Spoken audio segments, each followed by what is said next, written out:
Night పడుకునేటప్పుడు first వచ్చే ఆలోచన నాకు రేపేం వంట చేయాలి అనేదే. సో, ఎంత ప్రిపేర్ అయ్యి ఉన్నా ఇంట్లో వాళ్ళ డిమాండ్‌ని బట్టి అప్పుడప్పుడు మనం డిసైడ్ చేసుకున్న కూరలు గూడా అటు ఇటుగా అయిపోతవి. అంటే కొన్ని కొన్ని సార్లు చేంజ్ చేసుకుంటాము. ఈరోజు మన ఇంట్లో చేసేది నిమ్మకాయ చారు. అయితే ఇది మన ఓన్ రెసిపీ ఏం గాదు. ఇన్‌స్టాలో చూసినాను. ఆ ఇన్‌స్టాలో చూసి సేవ్ చేసుకున్న వీడియోని మమ్మీకి చూపెట్టినాను. ఒక 2, 3 టైమ్స్ చూసింది. సో, ఇంకేముంది చాలా సింపుల్‌గా ఉంది. మనం ఈరోజు ఇదే వెరైటీ చేసుకుందాం అనేసైతే స్టార్ట్ చేసినాం. అయితే నిమ్మకాయ చారు చేసేటప్పుడు దీనికి ఫ్రై బావుంటదనేసి ఆలు ఫ్రై గూడా అంటే నేను ఆలు అన్నీ కట్ జేస్తున్నాను.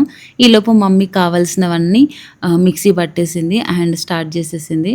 సో, ఇక్కడ ఇంకొక విషయం గూడా మీ అందరితోని షేర్ జేయాలి. ఎంత ఇన్‌స్టాలో మనం వీడియో జూసినా వాళ్ళు ఎక్స్‌ప్రెషన్ ఎంత మంచిగిచ్చినా కిచెన్‌లో మనకున్న ఎక్స్‌పీరియన్స్‌తోని మన తెలివి గూడా యూజ్ చేయాలి అనేసైతే అర్థమైంది.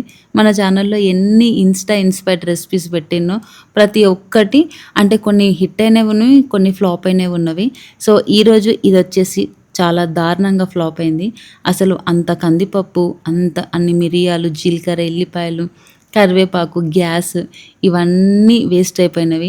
సో, వాటర్ అనేవి ఎక్కువయినవి. ఎందుకంటే వీడియోలో క్లియర్‌గా చూపెట్టిండ్రు వాటర్ ఎక్కువ పొయ్యాలి అండ్ వింటర్ కోసం బావుంటది. సూప్ లాగా ఉంటదనేసి. కానీ నథింగ్. సో, ఫ్లాప్ అయింది ఓవరాల్‌గా.